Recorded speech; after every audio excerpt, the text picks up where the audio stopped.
የትምህርታችን ርዕስ የሚሆነው የልጁ ስም ማን ነው ይላል።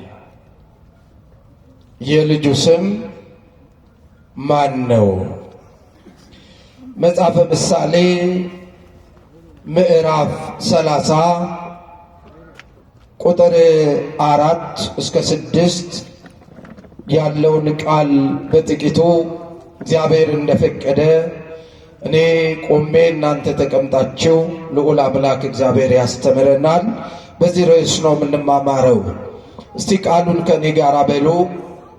የልጁ ስም ማን ነው? ይህ ቃል እንዲህ ብሎ ነው ጥያቄውን የሚጀምረው። ወደ ሰማይ ወጣ የወረደስ ማን ነው? ነፋስን በእጁ የጨበጠ ማን ነው? ውሃንስ በልብሱ የቋጠረ ማን ነው? የምድር ዳርቻንስ ያጸና ማን ነው?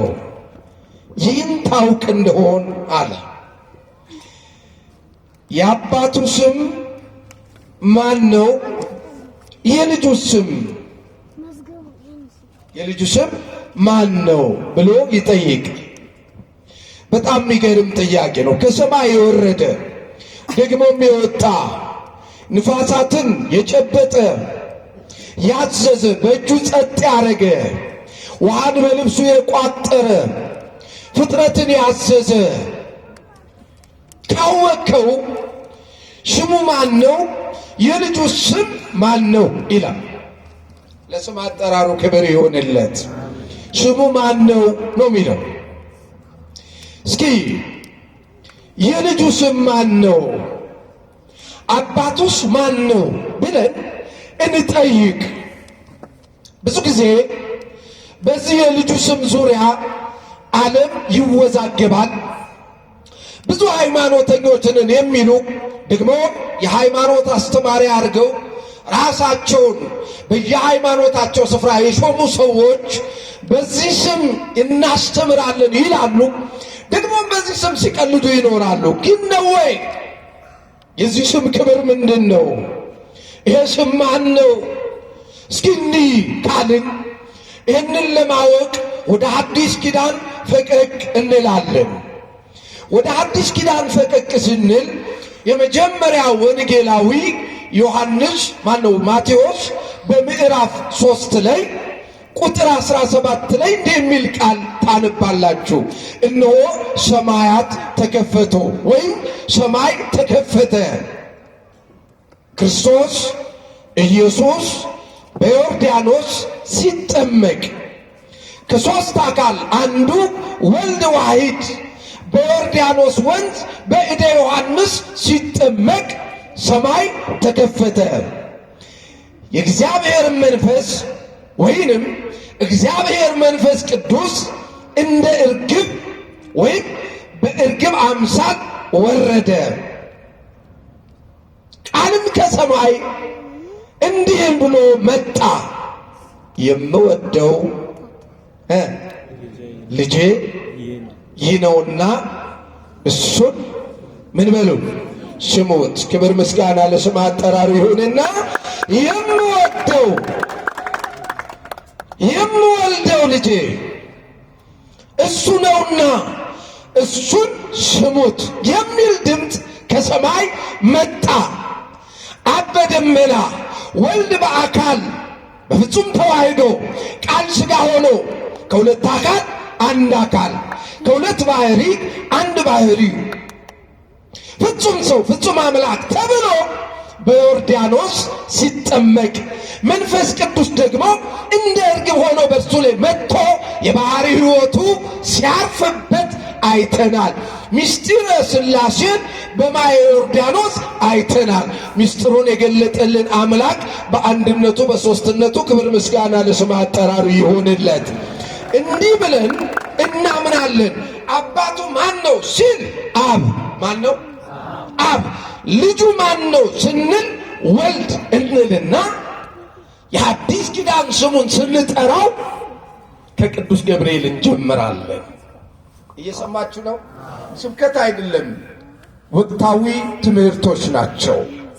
ምክንያቱም ብዙ ነገር ዝም እያልን የቤተ ክርስቲያን ቀድማ ያወቀችው በደሙ የተመሰረተች ጉልላቷ የሆነላት በሱ የምትኖር ቤት መናገር መመስከር የምትችለውን እየመሰከረች የኖረችውን ትውልድ ያዳነችበትን ስም ሌሎቹ ዛሬ እንደ እንግዳ ደራሽ እንደ ውሃ ፈሳሽ ድንገት እሷ ይሄን ስም አታውቀውም፣ አትሰብከውም፣ እኛ እሱ ስላልተሰበከ ወጣን እያሉ ትውልድ ለሚያደናግሩ ደግሞም ለምንደናገር ለኛ ምላሽ እንዲሆነ እየሰማችሁ ነው። በደንብ እንያዝ። ብዙዎቻችን ይሄ ስም ሲጠራ የሚበረግግ ኦርቶዶክሳዊ ብዙ ነው። ኢየሱስ ሲባል ይደነግጣል። የኢየሱስ ስም ሲባል ይደነግጣል። እንደው ቆይ እስቲ ልጠይቃችሁ፣ በኢየሱስ ስም ማለት ኦርቶዶክሳዊ ወይም መጽሐፍ ቅዱሳዊ ነው አይደለም? ምን ታምናላችሁ? ምን ታምናላችሁ? ንገሩኝ። በኢየሱስ ስም ብሎ መጸለይ፣ መባረክ፣ ስሙን መጥራት መጽሐፍ ቅዱሳዊ ነው ወይስ አይደለም? መጽሐፍ ቅዱሳዊ ነው። ብዙዎች በዚህ ስም ጉዳይ ለዘመናት ሲከራከሩ፣ ብዙዎች ሲወድቁበት፣ ብዙዎች ደግሞ በዚህ ስም ወደ ትንሣኤ፣ ወደ ሕይወት፣ ወደ ክብር፣ ወደ ከፍታ ሲወጡበት አይተናል። እዚህም ነው ስምዖን አረጋዊ እመቤታችን ልጇን ታቅፋ ወደ ቤተ መቅደስ በወሰደችው ጊዜ ከእጇ ተቀብሎ ሲባርክ እንዲህ አለ፣ ይህ ሕፃን ለብዙዎች ውድቀት ለብዙዎች ደግሞ መነሳት ነው አላት። ዓለም በክርስቶስ ኢየሱስ ዙሪያ በሁለት ጎራ ተከፍላ ነው የምትጋጨው። ዛሬም ያልገባቸው ሰዎች አሉ። ክርስቶስ ማንና ምን እንደሆነ ያልገባቸው፣ የአምላክነቱ ጉዳይ ያልተገለጠላቸው፣ ዓለማትን የማስገኘቱ ጉዳይ፣ ከሰማየ ሰማያት የመውረዱ ጉዳይ፣ የዓለም መድኃኒቱ የመሆኑ ጉዳይ ያልገባቸው ዛሬም ግራ ተጋብተው የሚኖሩ ሰዎች አሉ። የክርስቶስን እውነት ራሱ መንፈስ ቅዱስ ይግለጥላቸው፣ እሱን ወደ ማመን ያምጣልን። አሜን በሉ። ሌሎቹ ደግሞ ያመኑት መስሏቸው ግን በስሙ ወደ ብዙ ጥፋትና ውድቀት እየሄዱ ያሉ ብዙዎች አሉ። እነሱንም ወደ ትክክለኛው ክብር አይምሯቸውን ይመልስልን። አንዳንዶቻችን ደግሞ ባለማወቅ በእውነተኛ ይቱ መንገድ ሆነን ለዚህ ስም ክብርም እምነታችንም ዝቅ ያለ ብዙ አማኞች አለን። ይሄ ነው ዓለም በክርስቶስ ዙሪያ ሲጀመር ይህ ስም የማን ነው? ከነ እንትና ነው የሰማ ነው? በኢየሱስ ስም የሚለውን ጉዳይ ወይም ኢየሱስ የሚለውን ጉዳይ ከነ እንቶኔ ነው የሰማ ነው? ከነ ማን ነው የሰማ ነው? እኛ መጀመሪያ እስኪ ይህን ስም እንመርምር። ለአንዳንዶች ስሙ 4 ፊደል ብቻ ይመስላቸዋል። ኢየሱስ የሚለው 4 ፊደል ብቻ ይመስላቸዋል። ግን አይደለም፣ እናየዋለን። ክብር ይሆንለት። ይህ ስም ለአንዳንዶች ዝም ብሎ ብቻ በየመንገዱ መጮያ የሚመስላቸው ሰዎች አይደለም። ይህ ስም እንደዛ አይደለም። ይህ ስም ቤተ ክርስቲያን መጀመሪያ በድንግል ማርያም በኩል ከገብርኤል መልአክ የሰማችው ስም ነው። በደንብ ስሙ። ይህን ስም መጀመሪያ ይዞ የመጣው ታላቁ መልአክ ቅዱስ ገብርኤል ነው። ጸሎትና በረከቱ ከሁላችን ጋር ይሆን። ገብርኤልን አይወዱትም። ገብርኤል ያመጣውን ስም ግን በየመንገዱ ሲጠሩት እንሰማለን። ገብርኤልን አይቀበሉትም። ገብርኤል ያመጣውን ግን ነው ብለው ሲያወሩት እንሰማለን። እኛ ግን በገብርኤል በኩል ሊሰበክ የወደደውንም ጌታ አምነን ተቀብለናል።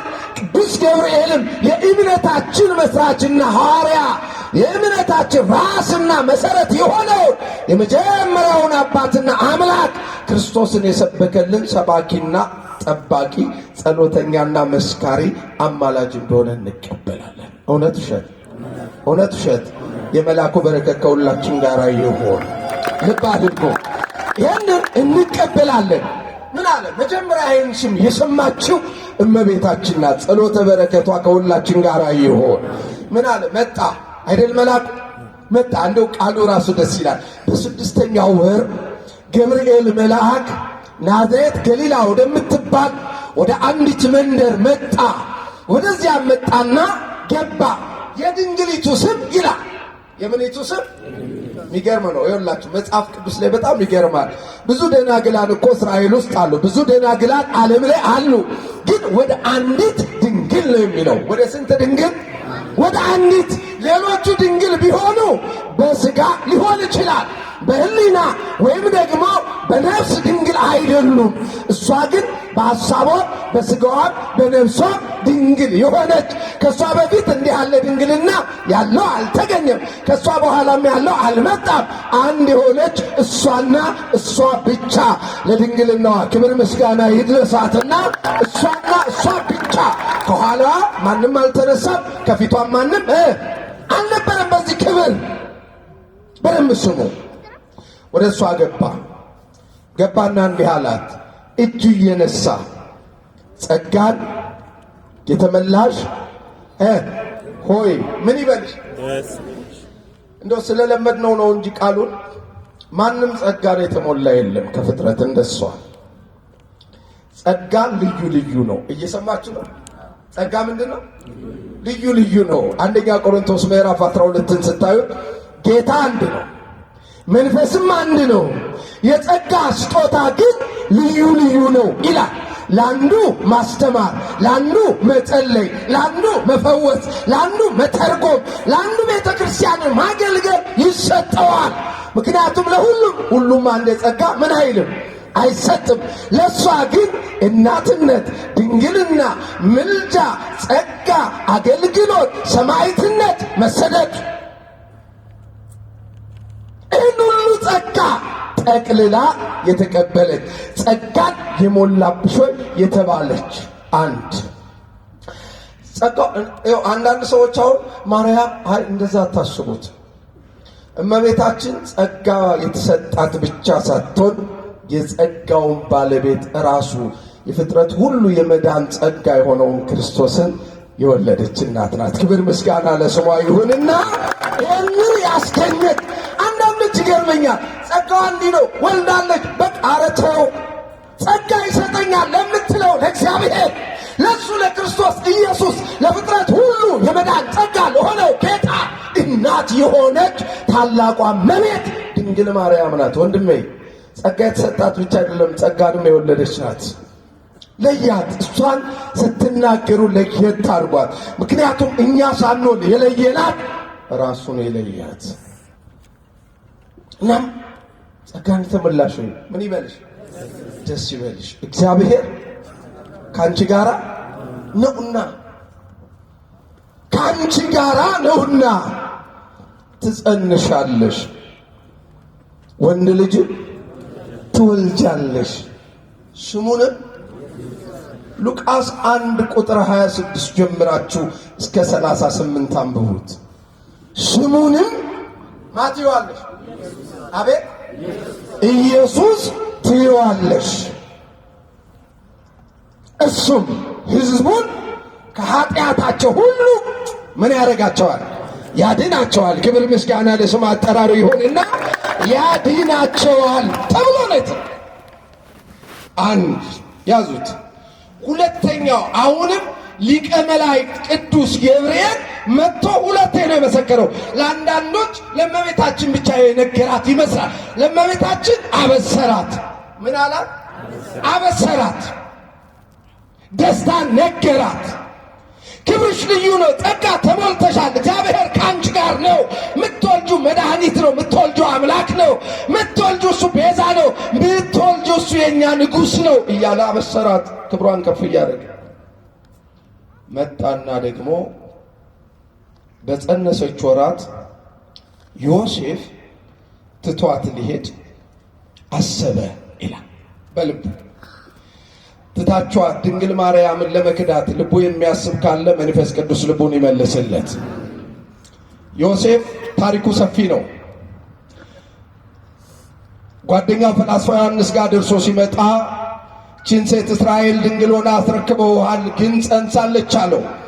ታሪኩ ረጅም ስለሆነ ዮሴፍ መጣና ኦ ለእስራኤል መኑ ቀረጻ አክናፈ ድንግልናኪ፣ አንቺ እስራኤል ልጅ ሆይ በድንግልና ተቀብዬሻለሁ። ማን ነው አንቺን አታሎ ድንግልናሽን ካንቺ ያጠፋው ማን ነው አላት። ድንግል ማርያምም ዮሴፍን ሥራ ታውቁታላችሁ። መጽሐፍ እንዲናገር የማቴዎስ ወንጌል ምዕራፍ 13 ላይ ምንድነው የሚለው? ዮሴፍ ጸራቢ ነው የሚለው። ምንድነው? ምን ማለት ነው? ጸራቢ እኮ ማለት ውድ ወርቅ የምንለው እኮ ሥራ ነው። እንጨት፣ አልጋ፣ ጠረጴዛ፣ መቀመጫ የሚሰራ ባለሙያ ነው። ጸሎት በረከቱ ከሁላችን ጋር ትሆን። ይህ አረጋዊና መንፈሳዊ የሆነ ሰው በፍርሃት እንደው ንገሪ ልጄ ባክሽ እስራኤልን ታውቂያለሽ፣ እኛ ወገኖች ሕጋቸው ጠንካራ ልባቸው ደንዳና ነው አለ። ደጅ ላይ ሲደርስ ያንን ለጣውላ ሥራ ያስቀመጠውን እንጨት አንስታ ትርጓሜ ቤተ ክርስቲያን ሊቃውንት እንደተረጎሙልን አንስታ ያንን ግንድ ያለምንም ዘር አለምልማ ፍሬ አፍርቶ እንዲያይ አደረገችው ይላል። እና ምን አለችው? ዮሴፍ ሆይ መልአከ እግዚአብሔር ከነገረኝ በቀር ምንም ምን የማውቀው ነገር የለም። የዓርቡን ውዳሴ ማርያም ትጸርህ ላይ ምንድነው የሚለው? ድንግል ማርያም በቤተ መቅደስ አሰምታ ትናገር ነበር። በሉት እስቲ መልአኩ ከነገረኝ በቀር ሌላ ምንም የማውቀው ነገር የለም። እሺ አለ ዮሴፍ። ሊከራከራት አልፈለግም። ትተኛ አለ። ምትተኛ መስሎት እሷ በጓዳ ሌሊቱ ሙሉ ለሷ የጸሎት ሰዓት ነው። ምትጸልይለትን አምላክ ምታምነውን ጌታ በማህፀኗ ይዛ መቅደሷ ራሷ ሆና ወደ ልጇ የምትጸልይ እመቤት አሁንም ጸሎት በረከቷ እንደ ዝናብ በሁላችን ላይ ይውረድብን። እሱ ሌሊት ጥሏት ሳሰማ ምንድነው የሚለው ቃሉ መሰላችሁ? ጻድቅ ሆኖ ሊገልጣት ስላልወደደ ይላል። ምን ሆኖ ሊገልጣት? ምን ማለት መሰላችሁ? እስራኤል ወሬ ሰምተዋል። መጥተው ዮሴፍ ከማን ነው የጸነሰችው? እቺን ብላቴና በድንግልና ሰተና ከማጸነሰች ካንተ ነው ከሌላ ብለው ቢጠይቁት እሱ አረጋዊ ነው፣ ሰውነቱ መዋቲ ሆኗል፣ እኔ አረጋዊ ነኝ ብሎ ከማን እንደጸነሰች አላውቅም ብሎ አሳልፎ እንዳይሰጣት ስለተጠራጠረ አሳልፌም ሰጥቼ ከማስወገራት ማላውቀውንም ነገር ለመመስከር ከምደፍር ቀስ ብዬ ልሽለክ ራሴን ጻድቅ አድርጌ እሷ ከምትወገር ሁሉንም ነገር ሳላይ ከእስራኤል ሌሊቱን ልጥፋ ብሎ ሸቅቃውን ሸክፎ ጋደም ብሎ እያለ እሷ ስትነካ የማይወዱ መላእክት መጣ ቅዱስ ገብርኤል። የማቴዎስ ወንጌል ምዕራፍ 20 ማነው ምዕራፍ 1 ቁጥር 18 እስከ 25 አንብቡት እናንተ። መልአኩም ለዮሴፍ እንዲህ አለው፣ ዮሴፍ ከሷ የተጸነሰው በመንፈስ ቅዱስ ነው። ተመረጠችልህ ማርያምን ለመውሰድ ምን አትበል። አቤት አትባካችሁ። ሰው እናት ይፈራል፣ ያውም አማላጅ፣ ያውም እንባ አባሽ፣ ያውም የችግኝ ቀን ደራሽ፣ ያውም የጭንቅ አማላጅ፣ ምንም በሌለበት ደርሳ ውሃ ወደ ወይን አስቀይራ ከጭንቅ የምታወጣ በዶኪማስ ጓዳ ሲያዋት ሊቃውንት የጭንቅ አማላጅ ያሏት፣ በጨለማ ዓለም ብርሃን ክርስቶስን ስትወልድ እመብርሃን ያሏት፣ ሕይወትን ስትሰጣቸው እመ ሕይወት ያሏትን እመቤት እንዴት ልትወስዷት ትፈራላችሁ? አትፍራ።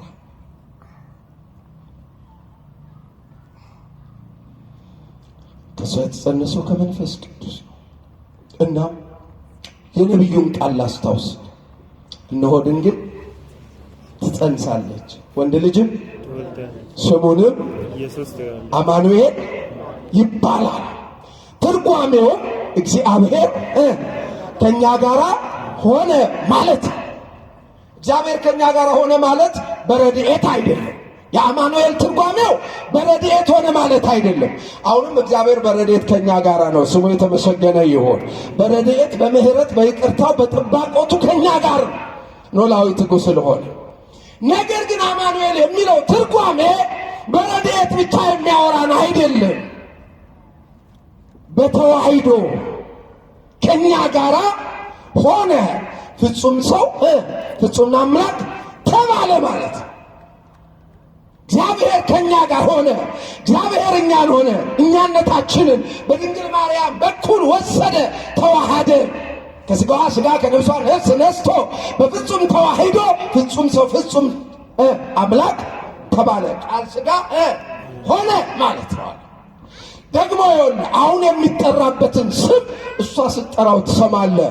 ስሙንም አንተም ስትጠራው ከዚህ በኋላ ኢየሱስ ትለዋለህ አለው። ማን ትለዋለህ? ኢየሱስ። አቤት ኢየሱስ ማለት የሕዝቡን ኃጢአት የሚደመስስ የ5500 ዘመን የጨለማና የኃጢአት የእርግማንን ሕመም የሚፈውስ መድኃኒት ማለት ነው። ኢየሱስ ማለት መድኃኒት ማለት ነው። ኢየሱስ ማለት ምን ማለት ነው? እኛ አንዳንድ ሰዎች ከዚህ ቤተክርስቲያን ጋር አንዳንድ ሃይማኖቶች ፉክክር ይገባሉ። ኢየሱስን አልሰበከችውም፣ አታውቀውም በለው፣ አታውቀውም በለው። አንተ ይሁን እርግጠኛ ሆነ። ምክንያቱም ኢየሱስ ማለት ምን ማለት ነው ብያችኋለሁ። መድኃኒት ማለት ነው። ሕዝቡን ሁሉ ከኃጢአት የሚያድን የሚያነጻ መድኃኒት ማለት ነው። እስቲ የእኛ ቤተክርስቲያን ኢየሱስን የምትጠራበት 4 ስሞች፣ ወልድን የምትጠራበት አንደኛው ኢየሱስ፣ ሁለተኛው ክርስቶስ፣ ሶስተኛው አማኑኤል፣ አራተኛው መድኃኔ ዓለም። ለስም አጠራሩ ክብር ምስጋና ይሁንና መድኃኔ ዓለም ትለዋለህ። መድኃኔ ዓለም ማለት ምን ማለት ነው? የዓለም መድኃኒት። እንዲህ እኮ ብላ በግልጥ ቤተ መቅደስ ሰርታ የምታመልከው የምትሰብከው የምታውጅለት ቤተ ክርስቲያን እቺ ናት። እንኳንም የዚህ ቤተ ክርስቲያን ልጆች አደረገን። ይህንን ስም ነው ብዙዎች በዚህ ስም ጉዳይ ሲባሉ ታያለች። አይ ስሙን እንዲቀለል አድርገን የምናየው ስም አይደለም። ቅዱስ ገብርኤል ነግሮናል። ይህን ስም ድንግል ማርያም ሰምተዋለች። ስትወልደውም ስሙን ማናለችው?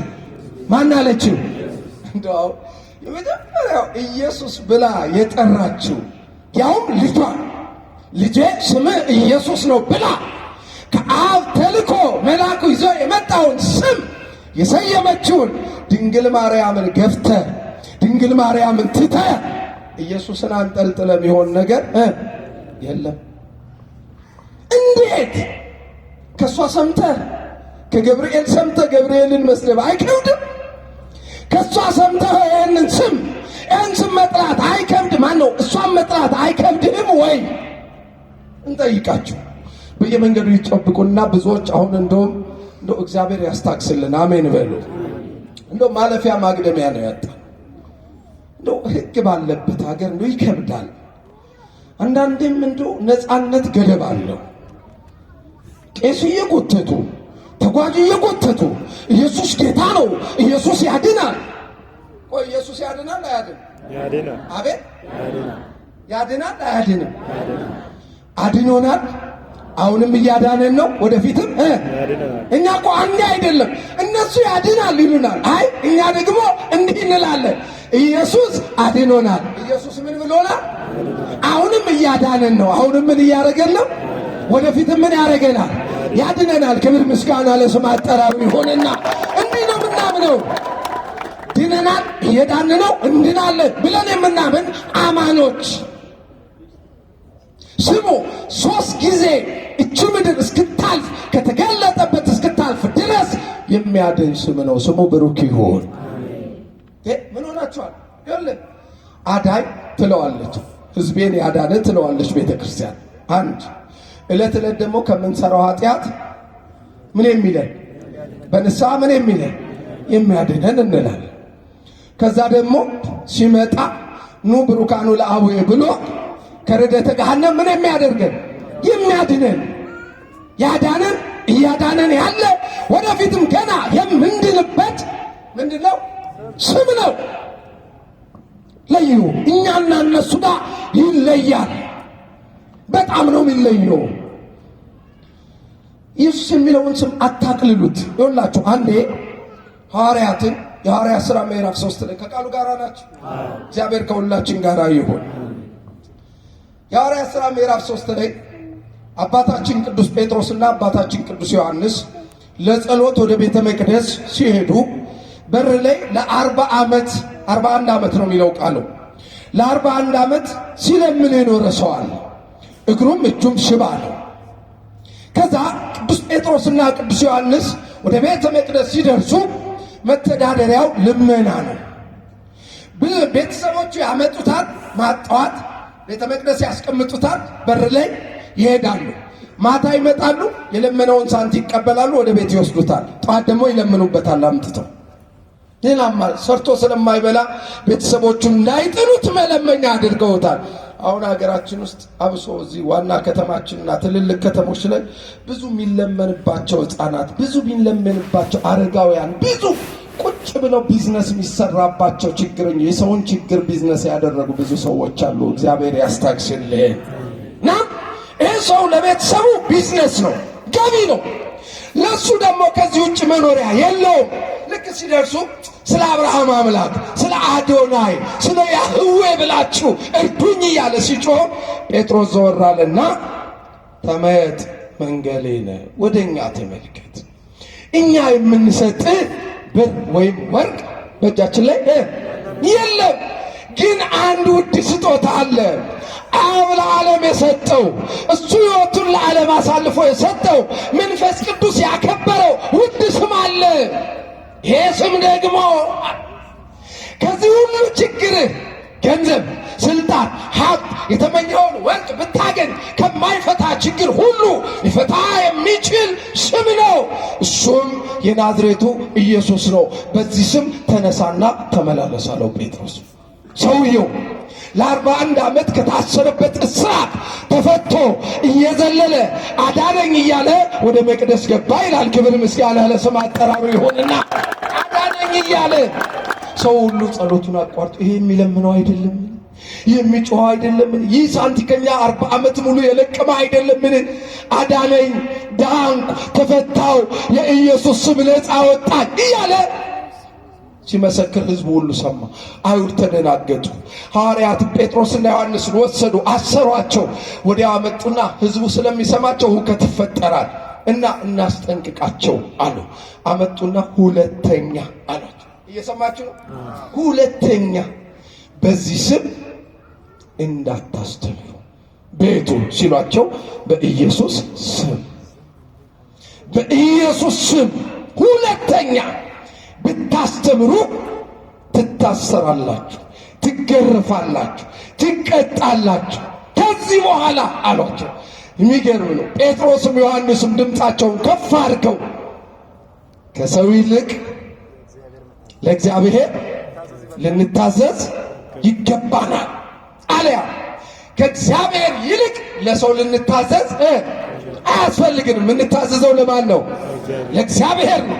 ይህን ስም እንሰብካለን፣ ለዚህ ስም እንሞታለን፣ ለዚህ ስም በቃል አይደለም በደምና በመዋረድ በመገረፍና በመሞት እንመሰክራለን ብለው ለዚህ ስም ቃል ገቡ። አስጠንቅቀው ገርፈው ሸኟቸው። እነሱም ከወንድሞቻቸው ሐዋርያት ጋር ከተቀላቀሉ በኋላ ጸለዩ ይላል።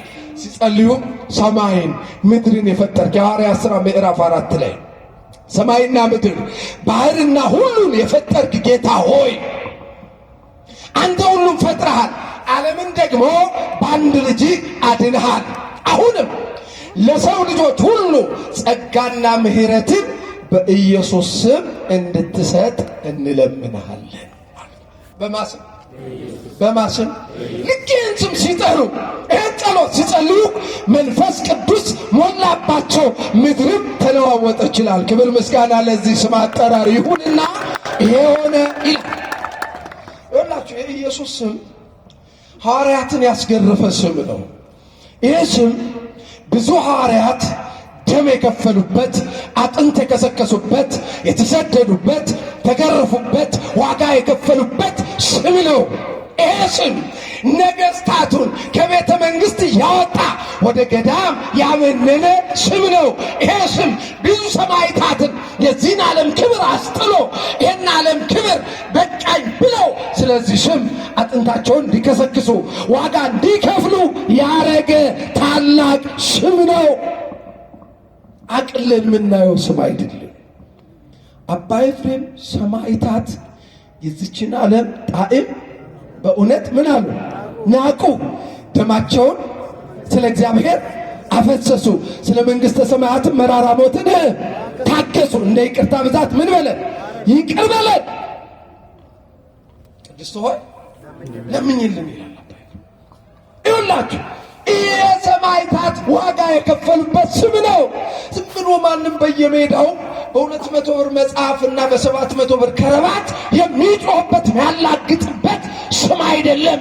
ይህን ስም ለመጥራት እንደ ሐዋርያት፣ እንደ ቅዱሳን፣ እንደ ቤተ ክርስቲያን አባቶች የበቁና የነቁ የተማሩና የተጉ ለአገልግሎት የተሰዉ መሆን አለባቸው። በዚህ ስም መቀለል አያስፈልግም። እነሱ ውጭ አቃልሉታል። እኛስ መድኃኔዓለምን፣ አማኑኤልን፣ ኢየሱስን እያልን በሐሰት የምንጠራው ስም አድርገነዋል። ይህ ስም እኮ እንዲሁ ጥቂት 5 ደቂቃ እንየውና እንጠቀልላለን። እግዚአብሔር ከሁላችን ጋር ይሁን። ይህ ስም አዳኝ ስም ነው። ምን ስም ነው? አዳኝ።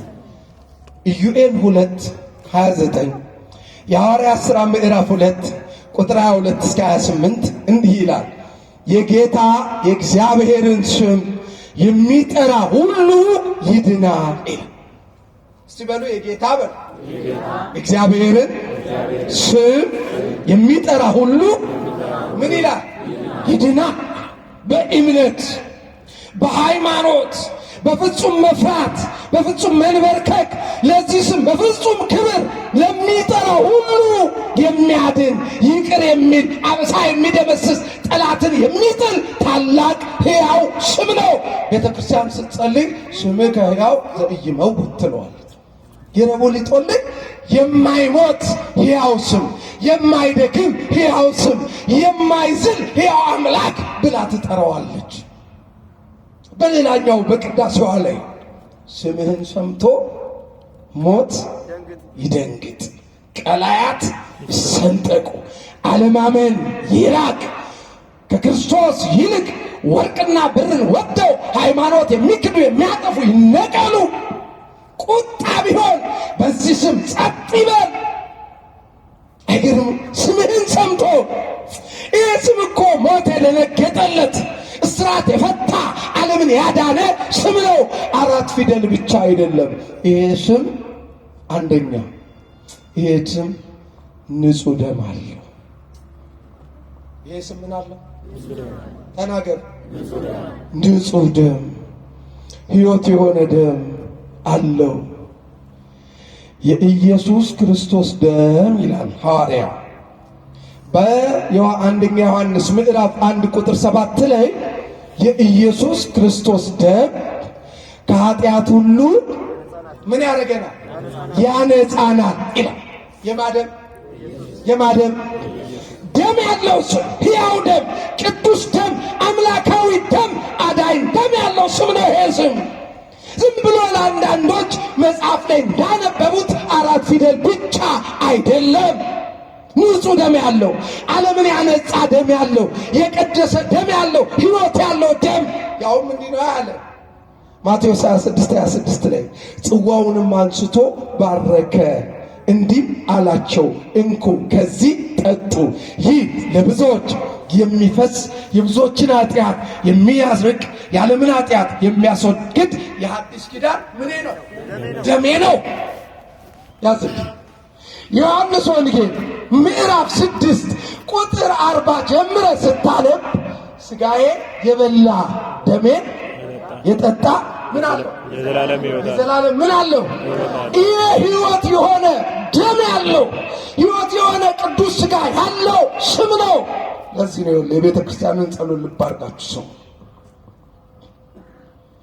ኢየሱስ ክርስቶስ ጥዑመ ስም ለዘይጼውዖ ኢየሱስ ክርስቶስ ህብስተ ሕይወት ለዘይበልዖ ኢየሱስ ክርስቶስ ጽዋ መድኃኒት ለዘይሰትዮ ያለ ኢየሱስ ክርስቶስ ለሚጠሩት የሚጣፍጥ ስም ነው ይላል። እስኪ በሉት ኢየሱስ ክርስቶስ ለሚጠሩት የሚጣፍጥ ስም ነው። 5500 ዘመን አልጫ ያለው የመረረውን ዓለም ያጣፈጠ አማናዊ ስም ነው። ክብር ምስጋና ለስም አጠራሩ ይሁንና ይሄ ስም ነው። ቅድም እንዳልኳችሁ በደዌ ዳኛ በአልጋ ቁራኛ የታሰሩ በአጋንንት ታስረው ዘመናቸው ሁሉ የመረረባቸው ተጠርቶላቸውም ጠርተውትም የተፈቱበት የተፈወሱበት ስም ነው። የሚጣፍጥ ስም። ጥሩት እስኪ ይህን ስም፣ አክብሩት እስኪ ይህን ስም። ጌታዬ፣ አምላኬ፣ መድኃኒቴ፣ ንጉሴ፣ ቤዛዬ፣ የከበርከው የድንግል ማርያም ልጅ የአብ ልጅ ኢየሱስ ሆይ ታሪኬን ቀይረው በሉት እስቲ። አሁን እቺ ቤተክርስቲያን አታውቅ። እሺ ከዛ ምን ይላል? ኢየሱስ ክርስቶስ ህብስተ ሕይወት ለዘይበልዑ ኢየሱስ ክርስቶስ ለሚበሉት የሕይወት ምግብ ነው ይላል። ኢየሱስ ክርስቶስ ለሚበሉት የሕይወት ምግብ ነው። ይሁን እንዲህ እኮ ብላ ነው የምትጸልየው። ብላ ብቻ ኢየሱስ ጌታ ነው አትጮህም። ስትጮህ ከፍ አድርጋው ስትጠራው እንዲህ ብላ ነው የምትጠራው። ኢየሱስ ክርስቶስ የሚበላ ምግብ ነው ትልሃለች። ኢየሱስ ክርስቶስ ጽዋ መድኃኒት ለዘይሰትዮ ለሚጠጡት ሁሉ የሕይወት ጽዋ ኢየሱስ ክርስቶስ ነው። እስኪ በሉ ለምንጠጣ ሁሉ የሕይወት ጽዋችን ኢየሱስ ክርስቶስ ነው። ይህ ስም ቅዱስ ሥጋ ክቡር ደም ያለው በዚህ የሚገለጥ ስም ነው። ይሄ ስም አማናዊ ደም ያለው ስም ነው። ይሄ ስም ሕይወት የሆነ ቁስል ያለው ስም ነው። እየሰማችሁ ነው? ምን ያለው ስም አልኳችሁ? ከትውልዱ ማን አስተዋለ? ሁላችን እንደተጎሳቆለ በእግዚአብሔርም እንደተቀሰፈ ቆጠር ነው። ከትውልዱ በእውነት ማን አስተዋለ? እግዚአብሔር የሁላችንንም በደል ጠቅልሎ በሱ ላይ አኖረ። በሱ ቁስል እኛ ምን አለን? አቤት ተፈወስን። ክብር ምስጋና ለስም አጠራሩ ይሆንና ያ ሕይወት የሆነ ቁስል የአማናዊ ቁስል ኢየሱስ እኮ ነው። ያ ቁስሉ ካዳነ ስሙ መድኃኒት ከተባለ የስሙ ትርጓሜ ሕይወት የሆነ ቁስል፣ ሕይወት የሆነ ጽዋ መድኃኒት፣ ሕይወት የሆነ እውነተኛ ምርት። ኦ ማርያም በእንተ ዝናፈቅረኪ ወነአብየኪ እስመ ወለድኪ ለነ መብልዐ ጽድቅ ዘበአማን ወስተ ሕይወት ዘበአማን አላት ሊቁ። ማርያም ድንግል ሆይ ስለዚህ እንወድሻለን። የሚበላውን ያፈራሽልን የሚጠጣውን ያስገኘሽልን እኮ ነው የሚላት። የሚበላ የሚጠጣውን ያስገኘሽ እሱም ኢየሱስ ነው። ሌላውን ጸሎት ይኸው፣ ሌላውን ጸሎት እየሰማችሁ መድኃኒዓለም ይስማችሁ። ጨርሰናል። አይዟችሁ እንደው እኒና እስቲ እንደው ስትጸልዩ ምንድን ነው ገና ጸሎት እዚህ ሲጀመር ሰርክ ጉባኤ እስኪ ወይም ውዳሴ ማርያም ወይም የጸሎት መጽሐፍ ስትጀምሩ ምንድን ነው የምትሉት? አጸልዩም ማለት እስቲ መጸልዩ ምን ብለው ነው የሚጀመረው? በጌታዬ በኢየሱስ ክርስቶስ። ይህን ብላ የምትጀምር ቤት ናት። ኢየሱስን አይከብድም። የቱንም ጸሎት በስሙ የምትጀምር ቤት እንዴት! ለነገር እኮ ይህን ስም ለመሸከም ምርጥ ዕቃ መሆን ያስፈልጋል። እየሰማችሁ ነው? ምርጥ ዕቃ መሆን። የሐዋርያት ሥራ ምዕራፍ 9 ቁጥር 15 ጀምሮ እንዲህ አለ። መንፈስ ቅዱስ ለሐናንያ ሲመክረው እሱ ስሜን እንዲሸከም ምርጥ ዕቃ አድርጌ ሾሜዋለሁ። ምንን እንዲሸከም? ስሜን እንሸከም ምርጥ ዕቃ። ይህንን አማናዊ ስም ለመሸከም ምርጥ ዕቃዎች ያድርገን። ንጹሕ ሕይወት፣ ቅድስና የተላበሰ ሕይወት ይህን ስም ለመሸከም ብሎ ጌታዊ ጌታዊ የሚለኝ ሁሉ መንግሥተ ሰማያት የሚገባም የሚድንም አይደለም፣ ፍቃዴን የሚያደርግ የአባቴን ፍቃድ የሚያደርግ። ይሄ ስም ዝም ብሎ የሚጠራ በየሜዳው ሚጮ ስም አይደለም፣ የሚፈራ ነው። ለዚህ እኮ ነው ትንቢተ ሚልክያስ ምዕራፍ 4 ላይ እንዲህ አለ፣ ስሜን ለምትፈሩ፣ ስሜን ምን ለምትሉ? ለእናንተ የጽድቅ ፀሐይ ይወጣላችኋል አለ። አሜን። አሁንም የጽድቅ ፀሐያችን ክርስቶስ ከኛ ጋር ይሁን። ይወጣልን ከአማናዊቷ ሰማይ ከድንግል ማርያም ከምስራቋ የወጣው የዓለምን ኃጢአትና ጨለማ የገፈፈው አማናዊው ፀሐይ ክርስቶስ። ኪዳን ታደርሳላችሁ። እስቲ ኪዳን የምትመጡ እሺ፣ ኪዳን ላይ ሁለቱን ጸሎት እናንሳና ይቆየን እንበል። ትምህርቱ በጣም ሰፊ ነው። ኪዳን ላይ ይኸውላችሁ ወደ መጠቅለያው ወደ ዋናው የኪዳን ጸሎት ሳይገባ መጀመሪያ ተአምረ ማርያም ከመልካ ስዕል በኋላ ተአምረ ማርያም፣ ከዛ በኋላ ድርሳነ ሚካኤል፣ ድርሳነ ገብርኤል እንደየደብሩ የሰማዕት ይሁን የሐዋርያ ይነበባል። ታምራቸው፣ ድርሳናቸው፣ ገድላቸው ይነበባል። ጸሎት በረከታቸው ከሁላችን ጋር ይሁን። ከዛ መጨረሻ ላይ የሚነበበው ተአምረ ኢየሱስ ነው አይደለም አባቶች? ተአምረ ኢየሱስ ይነበብ። ተአምረ ኢየሱስ ሲነበብ ቅድም ካልኳቸው ኢየሱስ ክርስቶስ ጥዑመ ስም ከሚለው ጀምሮ 4 የተአምሩ መልክ ይዜምና ልክ የተአምሩ እንደ መርገፍ መጨረሻ ላይ የምንጸልየው ዲያቆናቱ፣ ሊቃውንቱ፣ ካህናቱ እንዲህ ይላል። አመት መስለ ኩነኖ አመት መስለ ኩነኖ ምስለ ደመገቦ አይጋ አማይጸንኩ ነፍሴ ውስተ እዴከ ክቡር ኢየሱስ ክርስቶስ እግዚአ ሰማያት ወምድር። ምን ማለት ነው?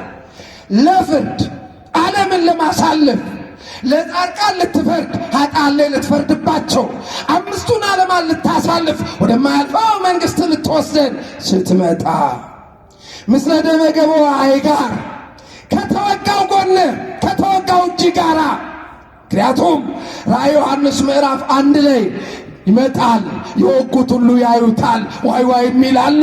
ከተወጋ ጎኑ ከተወጋ እጁ ጋር ይመጣል። ቤተ ክርስቲያን ስትጸልይ ምንድን ነው የምትለው? በተወጋው ጎን በፈሰሰው ደም በማርያም በአማኑኤል ስም። አይገን እንዲህ ብላ እኮ የምትጸልይ ቤተ ክርስቲያንን ነው በስሟ ጸልዩ እያሉ የሚላገጡት። እግዚአብሔር ይግለጥላቸው። ከተወጋው ጎን በተወጋው እጅ ስትመጣ አማይጸንኩ ነፍሴ ውስተ እዴከ ክቡር በከበረው አዳምን አባቴ እኔን በሱ በኩል በፈጠረው ደግሞ ስለ እኔ ኃጢአት መስቀል ላይ በተዘረጋው ባህርን በገሰጸው ዓለምን ባዳነው ሁሉን በቀደሰው አጋንንትን በገሰጸው ሞትን በዘለፈው እጅ በከበረው እጅ ላይ ነፍሴን አስቀመጥኩ። አማጸንኩ። ያዛት። ነፍሴን ከእጅ አታውጣት። ከእጁ ያውጣን መድኃኔዓለም። ምክንያቱስ ዮሐንስ ወንጌል ምዕራፍ 1:10 ላይ ቁጥር 28 እስከ 30 ማንም ከእጄ አይወስዳችሁም ይላል። ክብር ምስጋና ለስሙ አጠራሩ ይሁንና ማንም ከእጄ አይወስዳችሁም ይላል። ከእጄ አይወስዳ። ይህንን እኮ የምትጸልይ ቤት፣ ወንጌል የምትጸልይ ቤት እዚህ ቤት ሆነ አትጠራጠር። በክርስቶስ ስም ዙሪያ ጥርጣሬ አይግባ። እዛ ጋር ሜዳ ላይ ስለተጮኸ አይምሰል። በክብር የምትገልጠው እናት ቤት ናት እና ውስተ እዴከ ክቡር ኢየሱስ ክርስቶስ እግዚአ ሰማያት የሰማይና የምድር ፈጣሪ ጌታ ኢየሱስ ክርስቶስ ተዋቀሱ በእንቲአየ ተኮሮትከ በበትር ወተሰይጦትከ ከመ ገብር ለህዳት። ስለ እኔ ጠላት ሰይጣን ቢከሰኝ ኃጢአቴን መዝግቦ ቢያመጣ በደምህ ንጹሕ በስልጣንህ ሕያው በስምህ ቅዱስ ጠላቴን ገስጸው ልጄ ነው ብለህ ስለ እኔ ከጠላቴ ጋር ተከራከር። ይህንንም እንደ ባሪያ በ30 ብር የተሸጥክበትን ደግሞ ማናት መቀጥቀጡን መማፀኛ አድርጌ ከፊት አቀርባለሁ ጌታዬ ሆይ ትላለች ቤተክርስቲያን። ከዛ ምን ትላለች? ስብሐት ለከ ኢየሱስ በአፈ ኩሉ ቅዱስ፣ በሁሉ አፍ ምስጋና ላንተ ይሁን። ስብሐት ለከ ኢየሱስ ቅዳሴ ሥጋ ወነፍስ፣ ነፍስንም ሥጋንም የቀደስክ የምትቀድስ አምላክ ኢየሱስ ሆይ ምስጋና ላንተ ይሁን። ስብሐት ለከ ኢየሱስ ቃለ አብ ቅዱስ፣ የአብ ቃሉ ልጁ ኢየሱስ ሆይ ምስጋና ላንተ ይሁን። ስብሐት ለከ ኢየሱስ ለርሁቃን ልብስ ትለዋለች። ለተራቆቱት ሁሉ የ5500 ዘመን የተራቆትነው መራቆት አስወግደ አንተ እርቃንህን ተሰቅለ የጽድቅስ ልብሳችን ለሆንክ ላንተ ምስጋና ላንተ ይሁን። ስብሐት ለከ ኢየሱስ ዘይትሰዓር ንጉሥ፣ የማትሻረው ቅድመ ዓለም የነበርክ ዓለምን አሳልፈ ከአባትህና ከመንፈስ ቅዱስ ጋር የምትኖር ኢየሱስ ሆይ ምስጋና ላንተ ይሁን ትላለች። ክብር ምስጋና ለስም አጠራሩ ይሁንና ከዛስ ሃሌሉያ በብዛ ሳይልከ ኢየሱስ አድኅነነ መከራ ሥጋ ወነፍስ ትላለች። ሃሌሉያ ቅድመ ዓለም የነበርክ ዓለምን አሳልፈ የምትኖር ኢየሱስ ሆይ ከመከራ ሥጋ ከመከራ ነፍስ አንተ ምን በለን ጠብቀን ትለዋለች። ይህን እኮ ምጸልይ ቤት ናት። ከዛ ጠቅልላ ምን አለች? መሀል ኪዳን ላይ ስትገቡ በአማርኛ ንግስ ሲሆን እንደ ሁለተኛው ክፍል ላይ እንዲህ ይላል። እግዚኦ ኢየሱስ ስምዐነ ቅዱሰ ለባህማን ኮኖሙ ቃለ ለስቡራን ምርኩዝ ወለዕውራን ብርሃን ወለአንካሳም ፍኖት ወለዘለምጽ መንጽሔ እሁዛተ ሕማማት እግዚእ ፈወስከ ለሞት ዘለፎ ይወላችሁ። በአማርኛው አቤቱ ጌታችን ኢየሱስ ክርስቶስ ሆይ ቁርጥ ልመናችንን ስማ። ዲዳ ለነበሩት ቃል፣ ለዕውራን ብርሃን፣ ለአንካሶች መሄጃ የሆንካቸው፣ ለምጻሙን የምታነጻ፣ ሞትን የዘለፍከው፣ ጨለማውን ያስወገድከው ትለዋለች። ክብር ምስጋና ለስም አጠራሩ ይሁንና እንዲህ ብላ የምታከብረው ስም የዘላለም ሕይወት የሆነ ስም፣ ጨለማ የገፈፈ ስም፣ ሞትን የረታ ስም፣ ለልጆቹ አክሊል ሕይወት የሆነ ስም፣ የቤተ ክርስቲያን መሠረቷም ጉልላቷም የሆነ ስም፣ የቄሱ ክህነት፣ የዲያቆኑ ድቁና፣ የመነኩሴው ክብር፣ የሊቁ ዕውቀት፣ የሊቀ ጳጳሱ ሞገስ ማንነት የሆነ ስም፣ ለአብ ልጁ ለመንፈስ ቅዱስ ቃሉ የሆነ ስም፣ ታላቁ ስም ኢየሱስ ክርስቶስ ይባላል። ክብር ምስጋና ለስም አጠራሩ ይሁንና ኢየሱስ ክርስቶስ ይባላል። ስለዚህ ማናችሁም መንገድ ላይ ኢየሱስ ጌታ ነው ሲሏችሁ አትበርግግ፣ ለመደባደብ አትነሳ። ጌታ ነው ሲሏችሁ በደንብ እንጂ ያው የጌቶች ሁሉ አቤት አቤት የጌቶች ሁሉ ጌታ ኢየሱስ ያድናል ሲልም እንዴ ወንድም ኢየሱስ ያድናል ሲልም ከዳንኩ እኮ ቆየው በ40 ቀን ዳንኩ፣ አሁንም እየዳንኩ ነው፣ ወደፊትም ከረደተ ገሃነም ምን እላለሁ እድናለሁ። እህቴ ጌታ ያድናል ሲልሽ በደንብ ከዳንኩ ቆየው። ለአንተ ሰበር ዜና ከሆነ ኢየሱስ ለእኔ የመጀመሪያው የመጨረሻውን መድኃኒቴ ነው ብለሽ ተናገሪ። አትንግጡ፣ አንብቡ፣ ጠይቁ። ቤተ ክርስቲያን እናት ሙሉ ናት። ይህ ስም ሁሉ ከስም ሁሉ በላይ የከበረ ስም ነው። ፊልጵስዩስ 2:10 ጉልበት ሁሉ ለኢየሱስ ክርስቶስ ስም ምን ይበል ይንበርከክ። እስቲ ከኔ ጋር አበል። ስሙ ከስም ሁሉ በላይ የከበረ ስም ነው። ጉልበት ሁሉ ለኢየሱስ ስም ምን ይበል ይንበርከክ። ምስጋና፣ አምልኮ፣ ውዳሴ፣ ስግደት ለዳንበት የዳንበት ላለ ወደፊትም ለምንድንበት ለአምላካችን ለመድኃኒታችን ለክርስቶስ ኢየሱስ ስም ይሁን። ይቆየን።